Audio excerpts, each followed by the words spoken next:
Welcome to the SmartKeys podcast. Great to be here. If you're a high-performing professional and your desk has moved from, say, a bustling office to a quiet room at home, you know what the single biggest performance killer is. Oh, I think I do. It's that loss of ambient, soft accountability. Mm. You miss the hum of productivity, that feeling of a coffee shop or a library. That gentle pressure of knowing someone else is there working alongside you. Exactly, that feeling is just gone. And suddenly, protecting your deep work time feels like this exhausting daily battle. It's the central paradox of the digital workspace right now, isn't it? We gained all this flexibility, but we lost reliable structure and, I think, crucially, camaraderie. Yeah. And that absence leads directly to, well, procrastination and just putting things off. And this is precisely why the whole concept of virtual co-working spaces, or VCS, is really emerging as a crucial digital solution. So these VCS platforms, the research we pulled from smartkeys.org, says they're actually recreating that gentle pressure of a shared room. They are. And it's what modern professionals desperately need to protect their output. Absolutely. We've analyzed the data, and our mission for this deep dive is to really move past the simple concept and show you, the listener, the strategic value here. Right. It's not just a trend. No. We need to unpack the mechanics, look at the specific platforms, from the free one-to-one pairing services all the way up to these high-structure, facilitator-led rooms. And show how you can actually use them. Yes, use them to secure time for deep work, maintain momentum, and truly boost your business efficiency. We're looking for a productivity hack that actually sticks. And the focus isn't on some novelty app. It's on strategic deployment. I mean, these are structured environments designed explicitly to fight the twin enemies of distraction and isolation. So we're really exploring tools that fundamentally redefine how you approach focused work. Which directly impacts your bottom line and your ability to deliver meaningful results consistently. Okay, let's start with the core mechanism itself, because this goes way beyond a simple video chat. The big deficit of working from home is you're only accountable to yourself. Right. And if you've got a tricky project, it is just too easy to, answer emails or just put off the hard work. That's the critical point. VCS platforms introduce a social lift that a timer app on your phone simply cannot replicate. A social lift, I like that. They establish a clear, almost ritualized rhythm for your workday. A structured session gives your time block a clear start, a dedicated focus period, and a built-in finish line. So that simple framework, start, focus, wrap it, forces you to define a goal and then, importantly, execute on it. The power is in that ritualization. You see it across the board. Whether you're in a bare-bones one-to-one room or a small facilitated group, the session arc is almost always the same. It starts with a brief check-in, right? You state your specific time-bound goal. Yep. Then the period of parallel work begins, silent, camera on, maybe a timer visible. And it all ends with a short update or recap. And that accountability loop is what drives the whole thing. When you tell a partner or a small group what you're going to get done, you create a kind of social nudge. It's an immediate, low-stakes contract. It's so much easier to break a promise to yourself. Exactly. Breaking that informal contract with a friendly peer, it's psychologically much harder. You follow through because you don't want to be the one who shows up empty-handed at the recap. So the source material we looked at highlights 3 factors that make this so potent. We've mentioned clear timing and accountability. But the third one, and frankly the most fascinating to me, is body doubling. I initially thought this sounded a bit niche. It sounds strange, but it is huge, and it's why VCS is so effective. It's the simple, silent presence of another person, even virtually, who is also focused on a productive task. So it's not supervision. No, not at all. Think of it more like environmental architecture. Our brains are hardwired for social cues. When we see someone else focused, those mirror neurons fire, and it naturally pulls us into that same state of sustained focus. So it's not just about feeling less lonely, it's an actual cognitive aid. Precisely. The presence of that body double creates this low-level ambient pressure that actively helps block both internal and external distractions. And the source material really emphasizes that this is particularly beneficial for anyone who regularly faces focus challenges, from general procrastination to conditions like ADHD. It makes starting that big, daunting project feel achievable. It's like having a mental co-pilot steering you past the urge to go check social media. That completely reframes the concept. We're not just substituting the office. We're deploying a scientifically supported method for sustained attention. Exactly. Okay, so since we know that silent shared presence is the foundation, let's look at how these platforms actually package that. Yeah. The format a professional chooses has to match the task, right? Absolutely. And the market has formalized into three main types, which gives you great choice. At the sort of high speed, high accountability end, you have one-to-one pairing. Like focus mate or co-focus. Yep. This is ideal for quick sprints. Immediate direct accountability. You're trading a focused 50 minutes with one person, which really maximizes that sense of direct presence. And then you can scale it up slightly. The next level up is small groups. Platforms like Groove or those popular shut up and write groups. This format leverages peer accountability. It creates a gentle social pressure from a consistent cohort. So if you want that ongoing community beyond just the task at hand. That's the one. And finally, for those who truly struggle with that internal discipline and need maximum external structure to shield their time. There are the facilitator-led rooms. Right. These are platforms like Cave Day, Flow Club, or various scheduled focus sessions. They're designed for longer, true, deep work, often 60 to 90 minutes. And they provide a highly predictable rhythm. And, crucially, guidance from a host who acts as the conductor of the focus symphony, so to speak. Okay, so if that mechanism sounds appealing, the immediate next question is, how do you actually get started? Let's look at the current strategic landscape and how budget and accessibility play into that choice. Well, the barrier to entry is delightfully low, which is key for just testing this concept out. You can start completely free today. Really? Yeah. CoFocus, for instance, offers unlimited 50-minute one-to-one video sessions at zero cost. FocusMate gives you 3 free 50-minute sessions every week. So any professional can try this mechanism immediately and see the impact on their weekly output without spending a dime. Right. But the research shows there's a strong reason many professionals migrate to the paid platforms.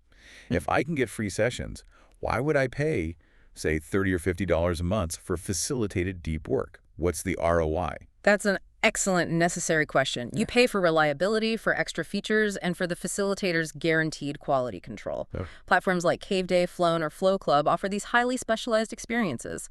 Cave Day, for instance, runs structured cave sessions that use specific language and structure to create an almost theatrical container for focus. And Flow Club. Flow Club provides rooms guided by hosts who use prompts, specific soundtracks, and energy to pull participants into a flow state much faster than they could probably get to on their own. Ah, so I'm not just paying for a timer. I'm paying for a guided experience that minimizes the transition time into deep work. Precisely. You're buying speed and consistency. Facilitators dramatically improve outcomes by keeping precise time, offering brief, impactful prompts like, what's the single highest leverage task you can complete right now? And they stop the session from drifting into off-topic chat. Which is huge. That external authority and structure is often the difference between starting work immediately and, staring at your screen for 15 minutes. It enables a reliable, concentrated output, which is worth paying for if your time is valuable. I also noticed the source highlighted niche communities, suggesting this really isn't a one-size-fits-all solution. It absolutely isn't. We're seeing platforms tailor their approach to specific demographics. Groove, for example, is highly curated. It often focuses on these invite-only small groups of 2 to 4 people. And that's popular with creatives and freelancers. Hugely. Because the groups stay small and the accountability is tight and ongoing, so you build trust over time. Even global events like Creative Mornings run virtual field trips for deep work. That diversification is a powerful insight. Yeah. But what about the professional whose schedule is just totally incompatible with live sessions? Maybe they're in a wildly different time zone, or their work is just unpredictable. The market has responded to that need as well. Now, the highest value comes from the live social contract for sure, but there are asynchronous tools. Like what? YouTube Study With Me videos are a free on-demand option that still provides that body doubling effect. You're visually sharing a space with a focused person, which helps a lot of people block distractions. Wow. And some paid platforms like Flown, they even offer asynchronous portholes, which are basically guided timers, activity logs, and message boards designed to help you maintain momentum even when you're working completely off hours. This is moving way beyond a simple productivity hack. This is a core strategic element for personal and business efficiency. So what does this all mean for the professional who's trying to stay ahead? It means you now have a tool for protecting core time that is socially enforced. Socially enforced. When you book a scheduled VCS session, you're not just marking time on your private calendar, which is easy to erase. You're creating a social appointment. You're enforcing discipline by making it socially expensive to cancel that slot. So it forces you to physically block out time for the most important projects. It makes it harder for the reactive work, the emails, and urgent requests to creep in. Exactly, and we have to loop back to that body doubling advantage, especially for anyone who struggles with executive function. You're essentially using a social mechanism to regulate your own attention and reduce procrastination. It's a fundamental change in how you approach starting a difficult task. It's a game changer for initiation. And the format choice is critical. You have to match the format to your goal. Okay, so how do you do that? If you just need turn-the-key focus, for short, non-complex tasks like clearing your inbox or some admin backlog, use the free one-to-one pairing options like GoFocus. But if the task is complex, requires deep thinking, or you need to sustain that peak mental output for longer, then you need the structure.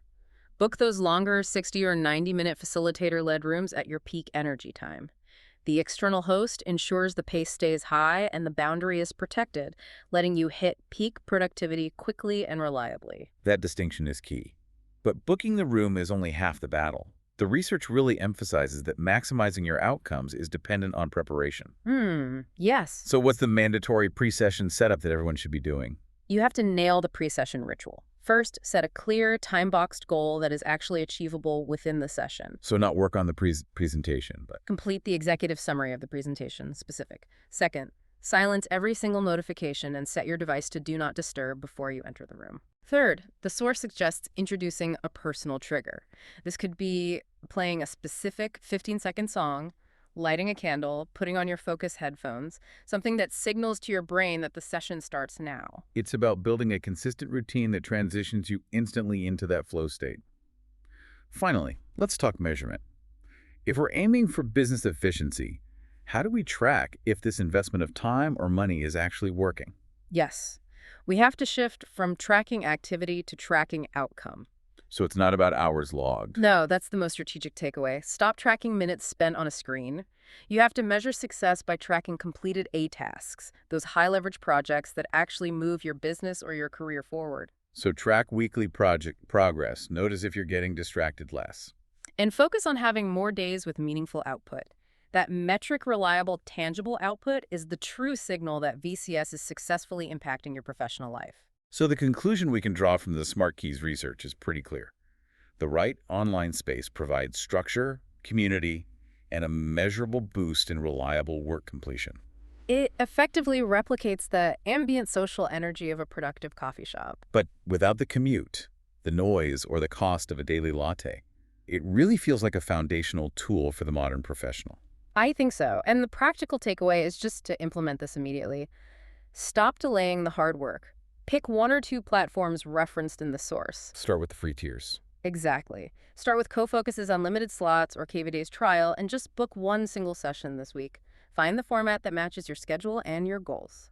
That combination of simple structure and friendly, silent peers is the fastest route to reliable work completion we've seen in the digital sphere. And here's a provocative thought to leave you with. If the success of these virtual co-working spaces proves that simple, low-stakes social pressure is the single most effective tool for overcoming procrastination, what does that imply about the actual efficiency of the high-cost, hyper-distracted modern corporate office? It makes you think. We're learning that the environment, not just willpower, dictates output. Reflect on that. And remember that the source material also mentions the growing array of asynchronous tools, the timers, the logs, to help you capture that structure and maintain momentum even when you're working outside peak business hours. Thank you for tuning into this deep dive. We appreciate you spending your time with the SmartKeys podcast. And if you want all the details on the platforms we mentioned, from FocusMate to Flown, plus a full comparison guide, you can find the link to the original resource easily in the show notes. Please subscribe for more insights on the future of work and strategic productivity hacks designed to keep you ahead in this rapidly moving digital world. We'll see you next time.